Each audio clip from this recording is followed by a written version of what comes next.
কোনো পাতানো নির্বাচন হবে না, রাজপথে নামারও দরকার হবে না। কোনো পাতানো নির্বাচন এদেশে ইনশাল্লাহ হবে না। নমিনেশন ফাইলের দিন অনেক ভায়োলেন্স হয়, অনেক খারাপ অবস্থার সৃষ্টি হয়।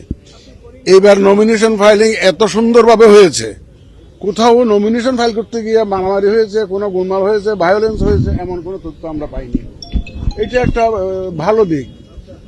এবং এই যে এখানে যে আপিলে যে সবাই আসছে আমাদের এখানে, এটাও তো একটা বড় প্রমাণ যে মানুষ যে কত আগ্রহী ইলেকশন নির্বাচনের জন্য, কত আগ্রহী, এটাও একটা বড় প্রমাণ। নাহলে ওনারা দূর দূরান্ত থেকে এসে যে ওনাদের আপিল করতে আসতেন না আমাদের এখানে।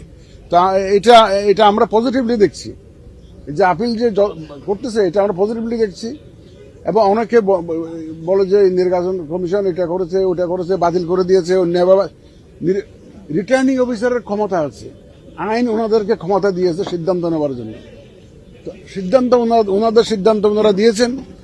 এবং যারা আপিলে যখন আমাদের কাছে আসবে, আমরা আমাদের আইন অনুযায়ী যা করার আমরা কমিশন থেকে সিদ্ধান্ত দেব এবং একদম সম্পূর্ণ রকম ভাবে ন্যায় বিচার আমরা করার সর্বোত্তম চেষ্টা আমরা করবো এবং ন্যায় বিচারই হবে ইনশাল্লাহ আমাদের এখান থেকে। পোস্টার তো কোথায় আছে? আমি তো পোস্টার তো দেখি না। কোনো পাতানো নির্বাচন হবে না, রাজপথে নামারও দরকার হবে না।